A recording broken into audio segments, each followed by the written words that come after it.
Hi all, this is Dr. Arpana Chaturvedi from the Department of Information Technology. The subject which I am taking is Fundamentals of Web Programming using Java, and in this today we'll talk about within Unit 1 Java programming various types of loops and branching statements.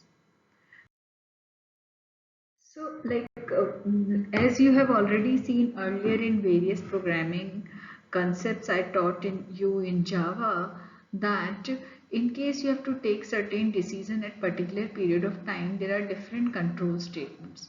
And when we talk about control statements, means कि we want to control the flow of data, flow of information, flow of statements, or flow of program according to the requirement at a particular incidence or particular time. Whenever you need to take decision, you go for decision making statements. But there are certain cases where you want to iterate certain set of statements for particular period of time. Whenever you want to execute a block for several number of times, for fixed number of times, we say that we can use looping statements or iteration statements. So various looping statements works in this way. Let's say the flow of data is coming in this way, and at this particular period of time you need to take certain decision, and accordingly if condition is true you want to repeat certain set of statements. So till the condition is true, these all set of statements will keep on iterating again and again for fixed number of time till this condition doesn't becomes false. Once this condition becomes false, the control will come out from this iteration based control statements. So on the basis of this, we will see that how many ways are there to iterate certain set of statements, or what are the various looping statements supported by Java. Here we see that different types of looping statements are pre-test looping statements and post-test looping statement. So we see what is the difference between pre-test and post-test. So is the name itself clear?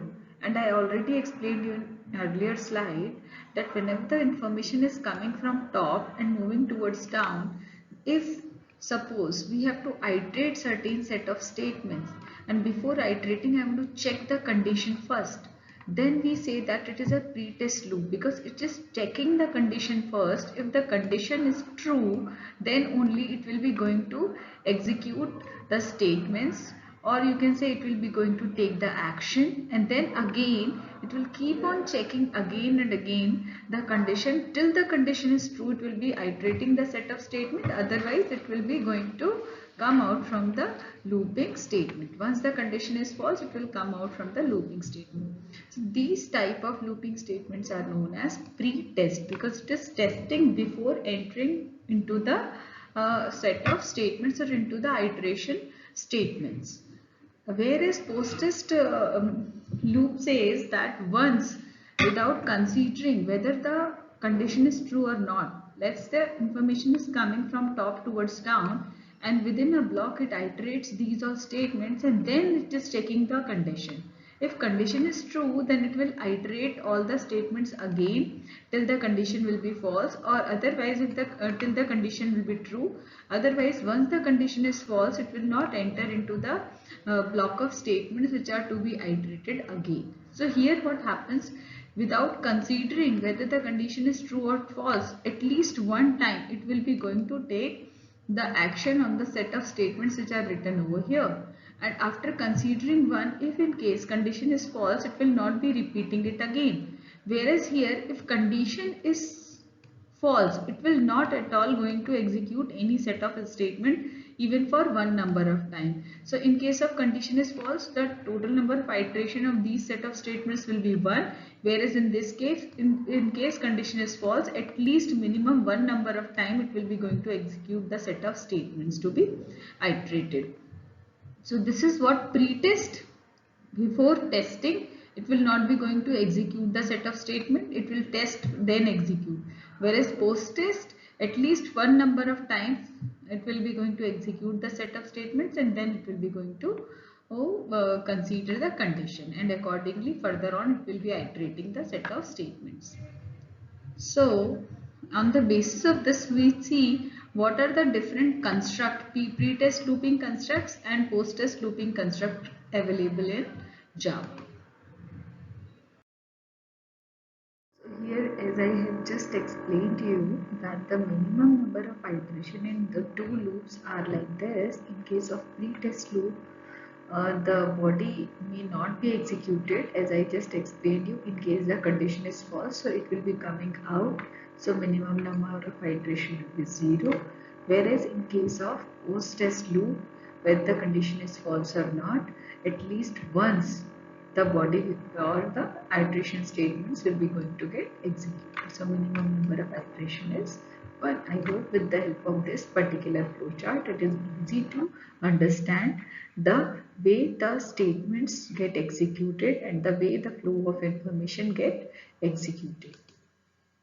Now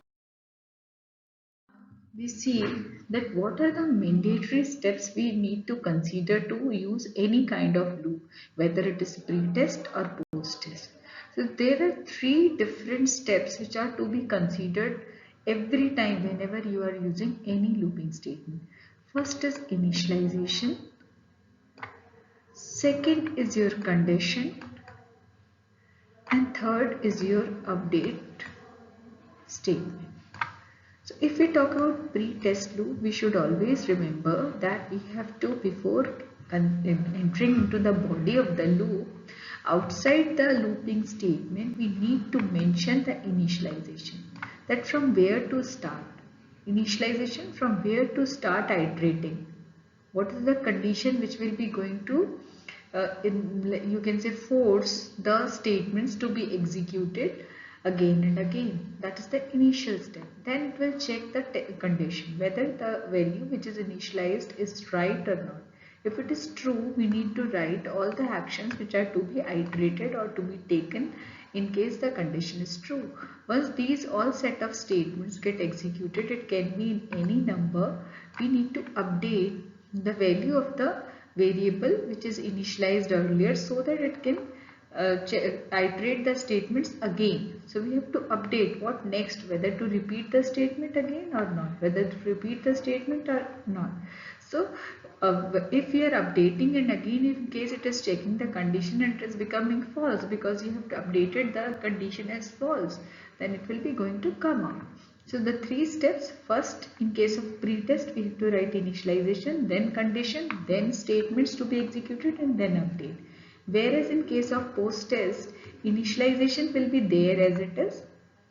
Only the difference will be the body part will be coming first, means statements which are to be iterated will be coming first, then update statement, and then condition.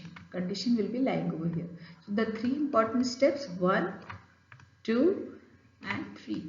Whereas these are the statements you very well know which you need to iterate, which you want to iterate. So these are the mandatory statements which you need to always careful about before writing or mentioning this in any pre-test or post-test loop, that where to write and how to write. Now we see further on that how we will be implementing these all statements.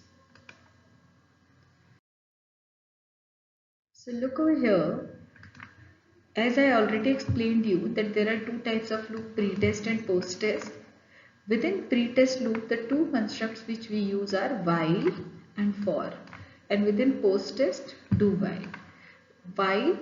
While loop, this while loop, as well as for loop, as well as do while loop. All the 3 loops can be used as a counter control loop also, wherein the iteration is based on count. I want to repeat the statement 10 number of times, 20 number of times, 30 number of times. So those are counter control loop. When the condition based on count, then we can either use while loop, or we can use for loop, or we can use do while loop. Whereas the suggestion is always whenever the loop is counter based loop, you should go for loop. So for loop is best to use as a counter control loop. When I know the count, it's better to go for loop in spite of using while loop or do while loop. Whereas in case of event control loop, again I'll say you can use all, but it is suggested that In case you are controlling the statements to be executed again and again on the basis of event, on the basis of trigger, that whether you want to continue or not. So if the user say yes, then you have to iterate the statement. In case the user say no, you are not supposed to iterate the statement. So that is an event. Event means any action taken by user. It doesn't depends upon count. It depends upon the action taken by the user whenever the user been asked that whether user want to play again or whether user wants to continue again. Yeah, so that is event control, and it is suggested that in such cases you should go for do while loop. So it is suggested, whereas it all depends upon you whether you are using while loop or do while loop.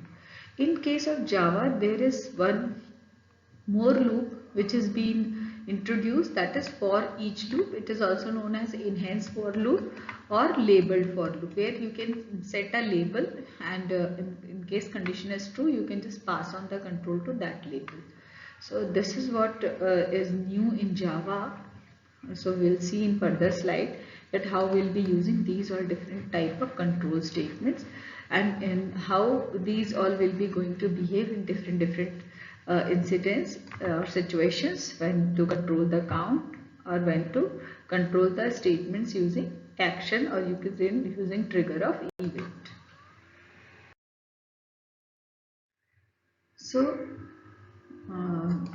here you should remember, before moving further to in detail the syntax of all the different types of loops, that to control the flow of statements, there are two statements which might be we require. One is break, another is continue. What is the role of break? Whenever in any looping statement, suppose these are the statements which you want to iterate, in between you are checking and you want a particular incidence, it should not execute the statement, it should come out from the loop. So what you can mention over here? Break. So break will take you out from the loop forcefully. Whereas otherwise, if you will not use break, it will keep on iterating till the condition is true. So condition is true, but in between also you are checking one more condition, and if that condition is false, then you want that the control should come out from the loop, then you will be using break. Whereas in case you want that it should not, in case some condition is true, it should not consider these all set of statement. What it should do, in spite of considering these two rest of the statement, it should go back to the condition and start iterating other statement. So in this case we will be using continue. What this continue will do? Continue will keep you within the loop only. Only the thing, whenever it encounters continue, it will not be going to read rest of the statement. It will go back to the condition, and from the starting it will start executing rest of the statements to be iterated. So these are the two loop controlling statement, because if you are not having loop controlling statement, sometimes that it goes to infinite loop, it keep on iterating the statements, the condition remains true for infinite number of times. So the difference between all the three loops which we'll be using is, one is for loop, one is while loop, one is do while loop. The most important thing is how to use, what is the syntax. Rest of the things I have already explained. So I said three important aspects are over there. One is initialization, another is condition, and third is update. So in case of for, as I said, it's a best counter control loop. You can write initialization here only. N number of initialization you can do. If you are doing more than one initialization, you have to use comma as a separator. So for within bracket initialization, once initialization is over, put semicolon, then condition. Here also more than one condition can be used, then semicolon. Then whether you want to update the condition by incrementing or decrementing, you will be writing over here. And within block, this is a block, within the block all the statements which you want to execute.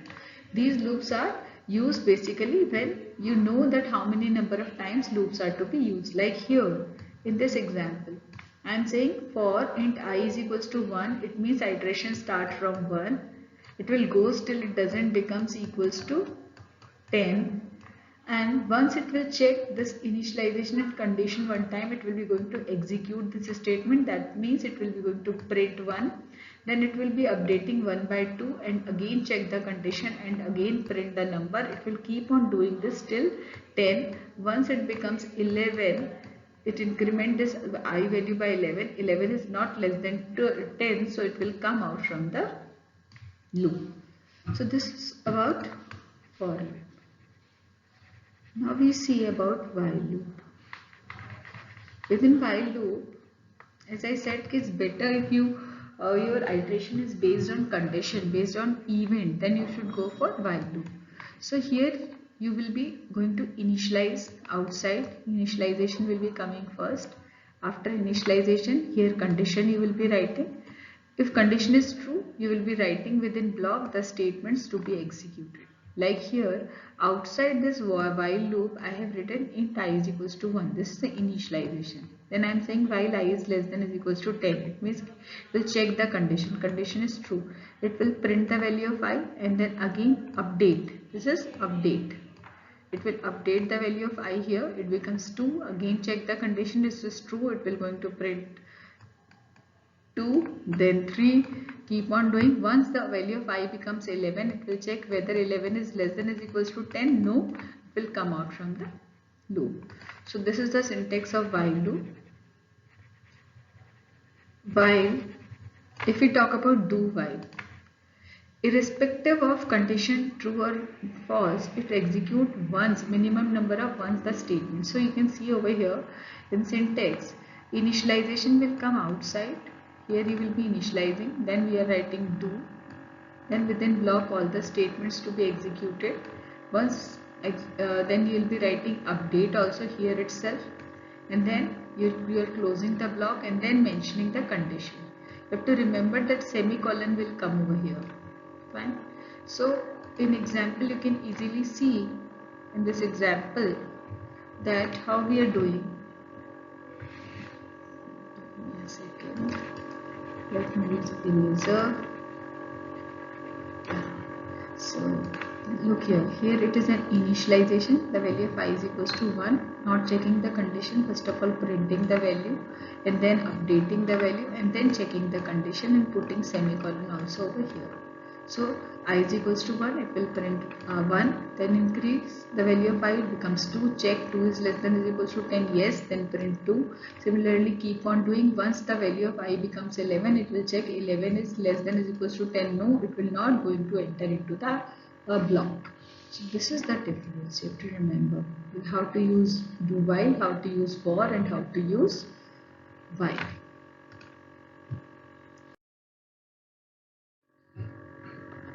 So I have already explained you in detail these all things. What is the role of initialization, condition, statements, increment. These this PPT will be available to you on YouTube, as well as I'll share with you, so you can read it out. In case there is any problem, you can put in description box. I'll just I'm going to return the answer of the query you will make. The flow chart here, initialization, condition. If condition is true, statements to be executed, then increment. Till the condition is true, it will keep on iterating. Once the condition becomes false, it will be coming out. This is the flow chart of for loop as well as syntax. This is an example. Look over here what I have done. Example of for loop. My main objective is to print the table of a number, and this number will be going to given as an input from the user, and for this I am using for loop. So what I have done, within public class, for example, the name of a class is for example, I am using PSVM, that is public static void main. Within that string args, here first of all I am declaring a variable that is num, data type is int. This is a heading part. Here, as I want to take the input from the user, I am using scanner class. For this scanner class, I have imported java.util package, because within java.util package scanner class comes. Created the object that is sc, initialize the memory using new operator.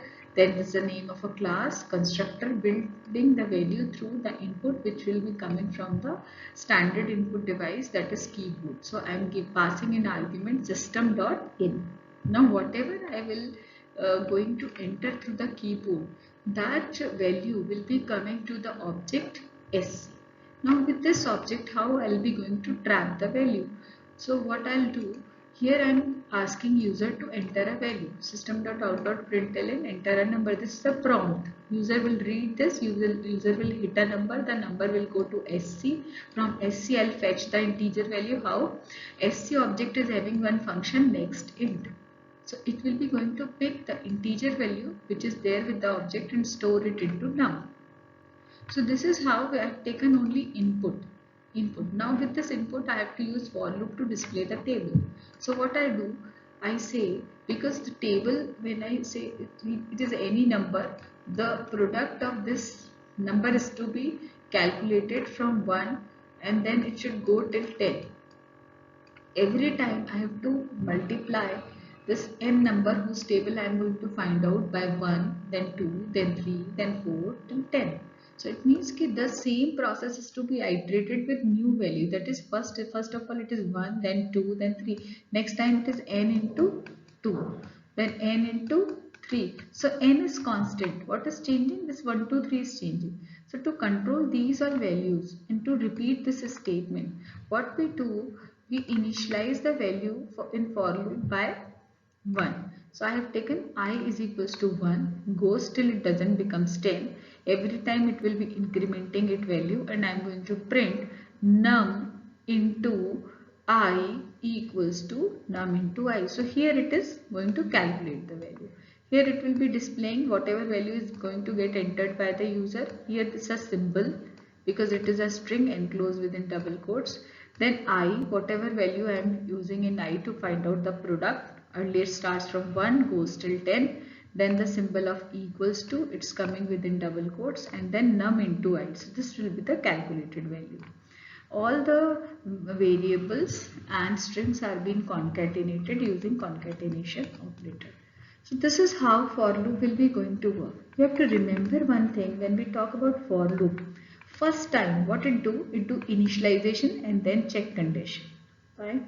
But second time what it do, next time it will first of all update the value and then check the condition. It will never be going to the initialization statement again and again. It only goes once.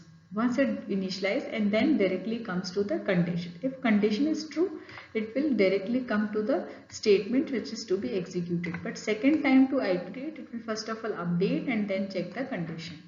This is how for loop work. You should remember this thing.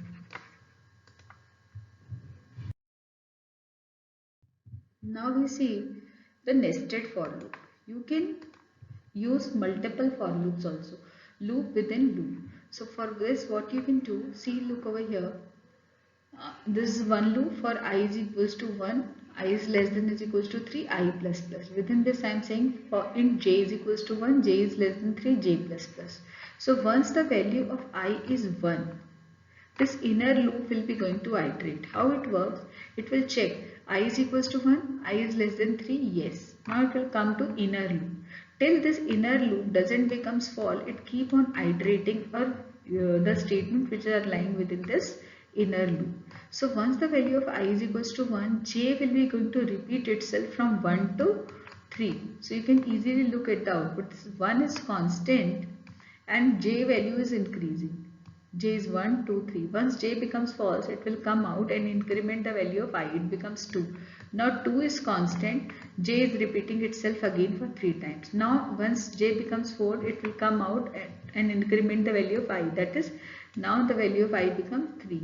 Now 3 is constant for 3 number of times because inner loop will execute 3 number of times. First the value of j is 1, then 2, then 3. Once it becomes false, it will come out.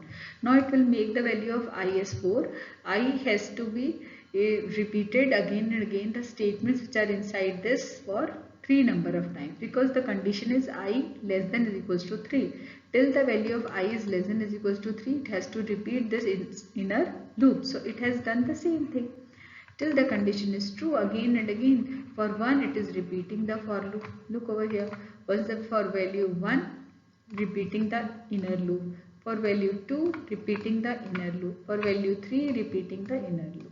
So the inner loop will keep on executing till the inner loop condition doesn't become false, and then it will go to outer loop and then update the value and then again start from the scratch and repeat the inner loop again and again.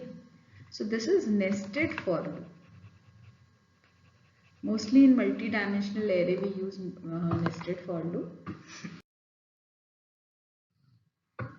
This is another example wherein what I am doing, print the table of a range of number. You are given, user has given two input. User said ki I want to print the table of 4 and I want that till 4, start from mode 4 and display the table till 8.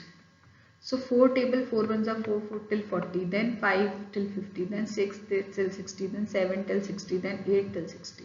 So once the value is 4, it has to first of all display the table of 4, then come back and increment the value of 4 by 5, then again display the same process is to be repeated for 5, then come back and increment the value of 5 as 6, then repeat the same process, then come back, repeat the value, update the value of this outer most variable which is lying in for loop, and then repeat the same process, then come back, update the value of outer loop variable and then repeat the same process in innermost variable, innermost loop. So for this what we have done, I have taken two variables num1 and num2. Using scanner class, I have again asked user, prompted user to enter a number, prompted the user to enter second number. User has given input in num1 and num2. Now I am checking if num1 is less than num2. Might be user enter in this way 8 and 4. So I have to check. In case the num1 is less than num2, then the looping or iteration of statements will be different. So how we'll do in that case? In that case, I am saying for I is equals to num1, I less than num2, I plus plus. I am printing which table I am printing. I am printing the table of I.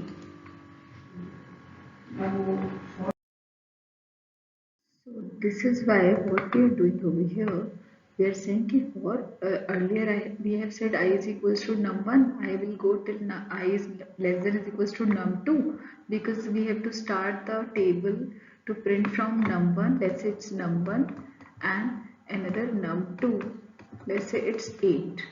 So we said कि I is equals to num1 and I will, condition is till I is less than is equals to num2 and we'll keep on incrementing the value of I. So this is outer for loop, which is actually on the previous slide. And now within inner loop what we are saying, we are iterating the value of j from 1 to till 10.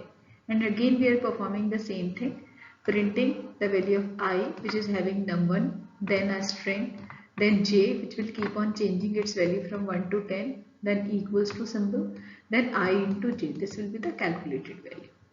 So j will keep on iterating itself from 1 to 10 and I will be constant till j becomes 11. It will be going to increment the value of I, that will become 5, and then repeating the same statements in the same way.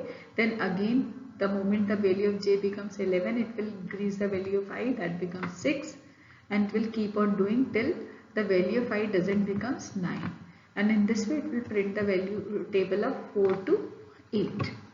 And in case the value of num1 is not less than num2, so we have considered this also over here because we have already learned conditional statements. So we are checking else, we are repeating. Now this time we are saying the initializing the value of I with num2. Let's say num1 is 8 and num2 is 4. So we will start the loop from 4 and goes till 8. So what we have done, we have initialized the value of I with num2, will go till num1 and keep on increasing the value of I, and within inner loop we are controlling the value of j. It will keep on changing from 1 to 10 when the value of I is 4, and in this way we keep on printing the value of each and every table, with each and every number which is lying within the range. So this is another example of nested for loop. I hope you people understand. In case you are not able to understand, you can put your query in description box. I will sort it out. So this is the output. Here I have entered first number as 2 and last as 5. So it is displaying the table of 2, then 3, then 4, then 5. And for your convenience, I have mentioned these all statement also, the heading, then I have completed the inner loop, then going to outer loop, completed inner loop, going to outer loop, completed inner loop. So if you execute the statements in the same way I have mentioned, you will be able to understand everything, that how the nested loop actually works.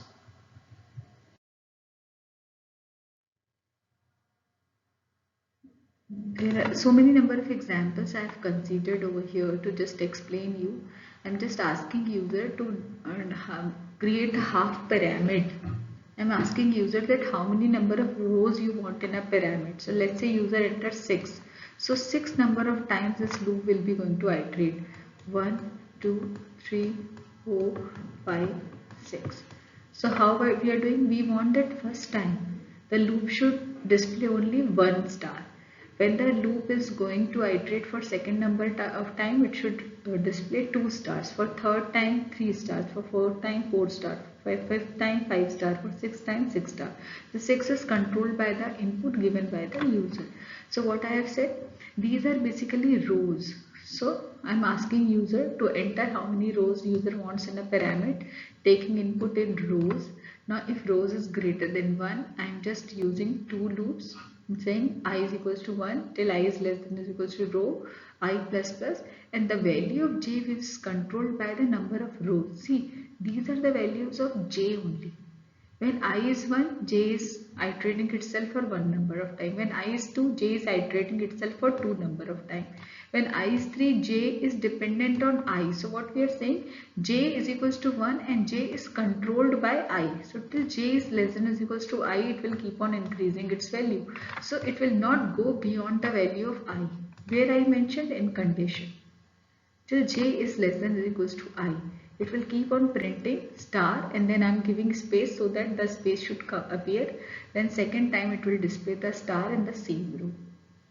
So this is also one of the very good example of nested for loop. So to practice, you should nested for loop. You should try to print all different types of pyramids, like half pyramid, full pyramid, numbered pyramid, or you can say diamond. So these all different kinds of pyramids you can print. Right? Like here I am printing numbers. So numbers, what is there? To display the number I am printing in spite of star j, because j here is also controlled by I only. But now I am not printing star over here, I am printing j. So initially when I is 1, j will also execute for 1 number of time. When I is 2, j will be 1 and 2. When I is 3, j will be 1, 2, 3.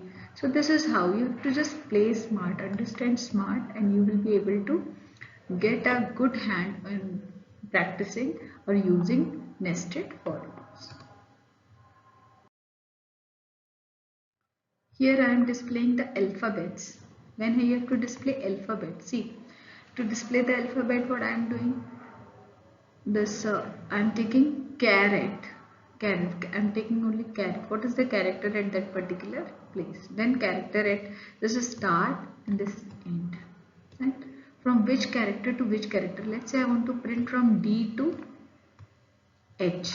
So start is D, end will be end minus start plus 1, and what I am printing? I am printing start. Start will keep start. What is the value of start? Start of value is initially D. Then I am saying start plus plus. So it will become E, then F, then G, then H. So small changes over here. Right? Because internally when we take, let's say I have printed A, and if I want to display its integer value, I can, because percentage D will return you its integer value, percentage C will return its character value. So I am printing a character, but I am calculating the end using its integer value. So let's say start is 7, end is 12. So what we say, how we are calculating till I is less than or equals to end means 12 minus 7 plus 1. So what it becomes? 12 minus 7 plus 1, minus 7 plus 1 is 6, 12 minus 6, 6. So to display the number character between 7 to 12, how many characters will be there? You can count on fingers, it will be 6 only. So the loop will be going to execute 6 number of times. The moment it becomes 7, it will come out. So in this way you can practice in nested for loops.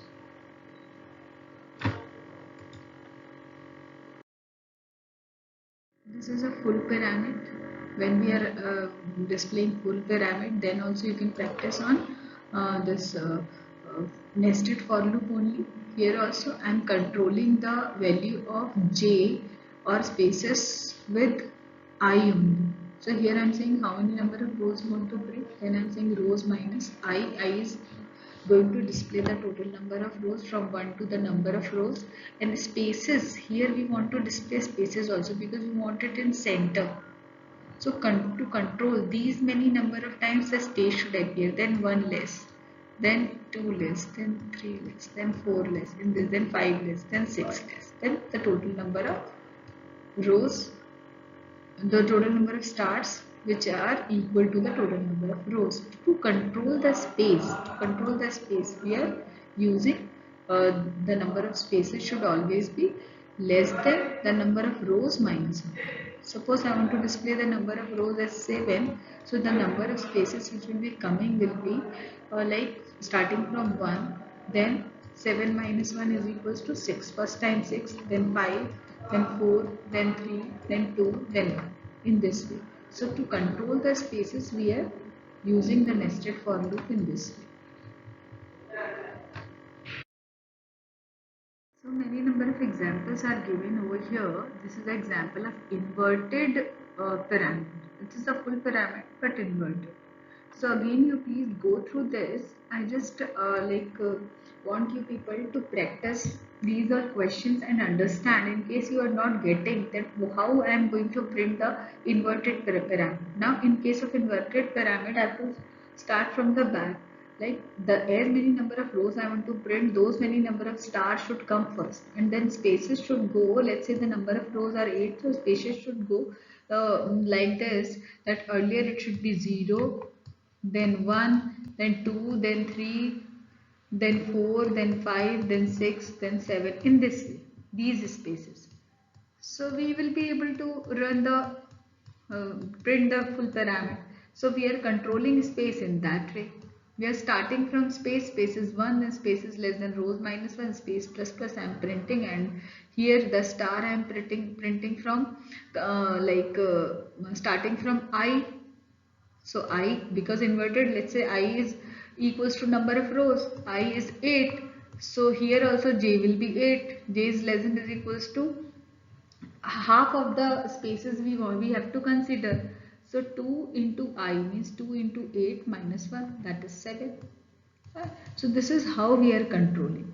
So I just want you people to understand that how I am using for loop over here, and after understanding, make the program by your own. Similarly, here I am displaying the coefficient. This is a Pascal's triangle.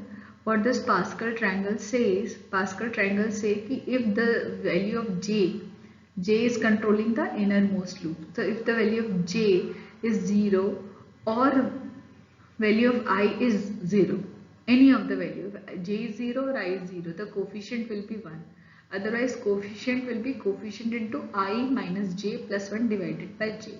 So here only I am calculating the coefficient. In Pascal triangles, we have to display the coefficient according to the number of rows we want to print in a pyramid. So here you have to understand that how this coefficient is being calculated, and here only simply I am printing the coefficient.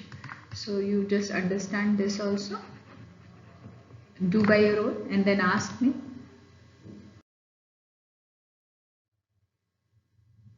This is another Floyd triangle. In case of Floyd triangle, what we do actually, you have to first of all learn that what is Floyd triangle, and in Floyd triangle also we have to display, see, look over here, what we are doing, We are displaying the numbers in this way: 1, 2, 3, 4, 5, 6, 7, 8, 9, 10, 11. The total number of rows, let's say total number of rows which user has printed, user want to print is 8. So in case of 8, in first row only one number should come, in second number it should be 2, 3, in third it should be 4, 5, 6, and it should continue till 36. Fine. Because in see, in first row one number will be there, 2, 3, 4, then 5, then 6, then 7, then 8. Just take out the sum of these all number, it will becomes 36. So you have to print all 36 numbers starting from 1 till 36. So how to display these all things, you have to learn that only. I is controlled by 1, less than is equals to row, j is equals to 1, j is controlled by I, and you have to print the number. So what this number is basically, so number is initially 1 and we are keep on increasing number one after another. Earlier it is 1, then 2, then 3, then 4, then 5, and in the same way we are printing and keep on changing the rows. The rows are being controlled by j. If j is equals to 1, let's say I, so only one number will be going to print. When I becomes 2, then 2 numbers will be going to print it. When I becomes 3, 3 numbers will be going to print it. But what number we are printing? We are printing number.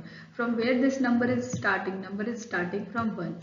So it will keep on incrementing depending on the number of rows. This is a Floyd triangle example.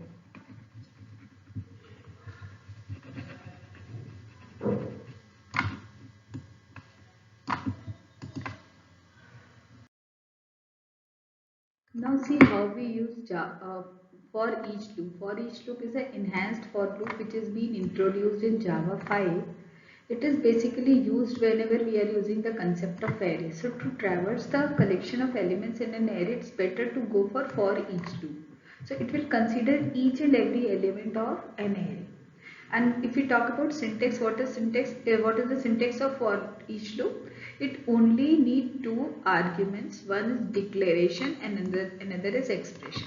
So declaration block is basically it should be type compatible with the element of an array. If the element of array contains characters, and then declaration should be character with respect to character only. Should be able to store character values. If it is integer, it should be integer. If it is float, it should be float. And expression is actually evaluates the array in which you want to traverse each and every element. So expression should be an array variable, or it can be a method call that is going to return an array. How you will be able to understand when we do an example. This is one of the example. Just look over here carefully. I have created one array. The name of array is numbers and the size of array is 6. This is a heading which is saying a program to use for each loop. I am saying first of all accepting the value in an array from the user using scanner class, prompting user to enter value in different index position. Whenever user is giving an input for index position, at that particular index I am storing the value using the object sc.nextInt because it is an integer type of an array. Now I am printing the square and sum of all the elements. For this what I am saying, for int, see, it should be data type compatible. So here I am taking int. For int numbers, for int number it will be reading each and every subscript positions number, each and every index and each and every value lying in different index sequentially. The name of array is numbers. This is a variable number. This is a array numbers which is having different values in different index position. This number value will be keep on reading each and every value one after another, and once it read the value, it will be going to find out the sum as well as square, and it will be going to print the number and this is square. Once it is able to complete all the index position of an array, it will come out and display the total sum of all the elements lying in different array position. So this is how it's very simple to use for loop with respect to the concept of array. This is an example of for each loop. This is another example. In this what I am doing, I am checking there is an array of size 6 and there is a array of string type. I am checking to take the input to an array. I am just checking whether the loop should go till the length of an array or not. So the length of array can be fetched using the length property, that is numbers.length. So it will return the actual length of an array. I am prompting user to enter value at different positions and at different position I am accepting the value. Now I am checking whether the value which is in an array is an even or not. So again I am using for each loop, that is enhanced for loop. I am saying int x, as the array is of integer type, here the variable is also of integer type, colon numbers. Numbers actually represent an array. Checking whatever the value is in x, whether it is divisible by 2. If it is divisible by 2, I am printing that it is even, otherwise odd. So if in an array I am having some numbers like 7, 4, 9, 3, 2. So in this case, first of all x will be having first of all 7. So 7 is not divisible by 2, it will display odd, then even, then odd, then odd, then even. No need to take care of subscript position. Like earlier also you used for loop with arrays, you have to mention each and every subscript position like this. Here see, the beauty of this for loop is no need to consider subscript position. Only you are saying int x colon numbers, it automatically picks each and every subscript position's value and store it in x, and x will be calculating on the basis of value stored in that x and displaying the output. So this is the beauty of this for each loop, and it has always been used with arrays. So whenever you are using the concept of array, I suggest you in Java to use for each loop only. So really see, I am having one more array that is of string type. So again I am accepting the value in string type. The name of a string type array is names. I am prompting user at different index position. I am storing value, taking the value using its function, that is next line, which is used to accept a string. Now I am displaying. So here again see, this variable is of string type because array is of string type. So we have to be very particular about this. And I'm simply displaying hello, whatever the name is over there, how are you? So if in array I'm having different names stored like Neetu, Mohan, Sohan. So earlier it will say hello Neetu, how are you? Then it will say hello Mohan, how are you? Then hello Sohan, how are you? In this way, it is capable enough to read each and every value without considering the index position. So here, this is the output. I just suggest you do this program, learn. If there is any problem, any issue, just ask me. I'll be helping you out. Put your queries in description box. This is another type of loop, that is while. So as we have already talked about, that while loop should be considered whenever we are using event control statement. Fine. Otherwise also you can use. Three things are important. Initialization come outside, then with while condition, then statements, then update, and then we are going to close the loop. It is a pre-test loop. If this condition is false, it will not be going to execute. These are statements which we have already seen earlier when we were talking about the various kinds of loops. This is a flow chart. The data is coming from here. Checks the condition first. If true, then only enters into the block. Otherwise, it will come out from the block.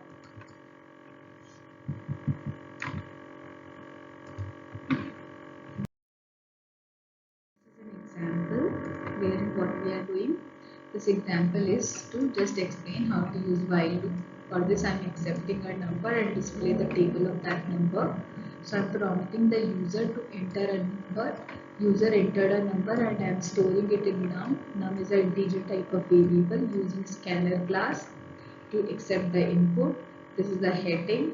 Here I am saying while I is less than is equal to 10, because I is already been initialized as 1 till I is less than is equal to 10 I am displaying num into I. This is the calculated value, and this is a string which will be going to display as we see in table. Let's say we want to display the table of 7, it will be 7 into 1 equals to 7 into 1, 7. Then we will increase the value of I, it becomes 2, 7 into 2 is equals to 7 into 2, 14. This is how the output will be there as shown here also. So this is how for loop works. This is how while loop works. I'm sorry, this is how while loop works. Now see, do while loop. In case of do while loop, again initialization will be outside. Then we start with do. First of all, at least one time we'll be executing all the statement, and then later on we'll be checking the condition. So it's a post-test loop. So how it works, we'll see with the help of example. This is the flow chart. Data is coming from here. First of all, at least one time execute the statements, then check the condition. In case it is false, come out, otherwise it will keep on iterating.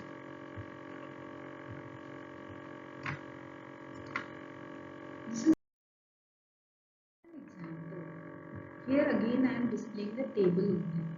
So what is the difference? Only the difference is, see, I have initialized the value of I. Again I am prompting user to enter a value. Using scanner class, I am accepting the value in none. Here it's a heading. Only the difference is here. See, do I have written and condition over here, and this is a semicolon. That's it. Rest of the things are same. It will display none into 1 equals to calculated value and then update statement.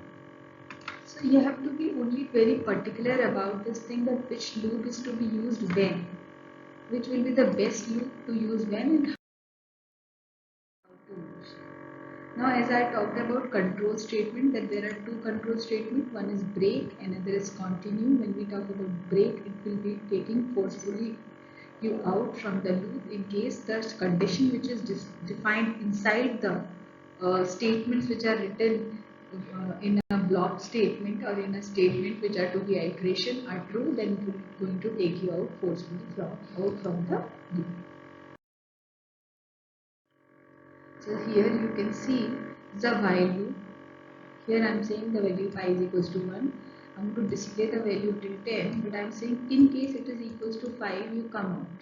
So what it will do, it will print 1, it will print 2, it will print 3, it will print 4, but the moment it becomes 5, it will not be going to execute these two statements. These two statements are printing.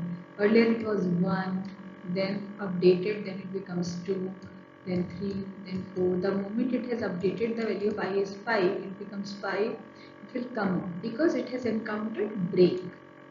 So only 1 to 4 numbers will be going to get displayed. So this is the role of break. Break will be going to take you out from the loop forcefully. This is the example here. Let's explain. This condition is true. Break, it will take you out. The flow chart. In do while also you can use break in this way. Rest of the things are same. In various loops, in all for loop, while loop, do while loop, everywhere you can use break. The role of break only is to take out the control outside the loop forcefully. Try these all questions. This is the comparison. For the infinite loops, you have to be very careful. You should not use infinite loops. By mistake, if it is infinite loop, you will not be able to come out from the execution statement. You have to press control break to come out from there. Otherwise, you see that the output window keep on executing for infinite number of times. So you have to be very much careful. If you say while true and you are not controlling this condition, so till the condition is true, it will keep on executing. Or if you write in this way, true while true, or if you write in this way, no initialization, no condition, no termination. So it is very much required to mention that when the loop is to be terminated, till what end the loop is to be executed. So you have to be very careful while writing the loop. Please don't mention the loop in this way. Don't use the loop in this way.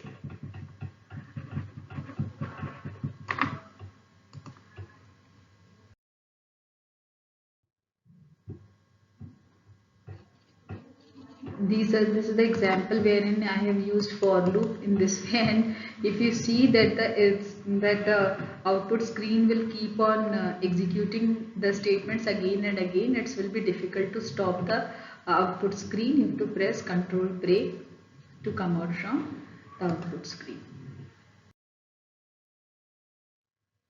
Similarly, this is while true. You can try in this way, or you can try in this way, so that in future you should not try it again.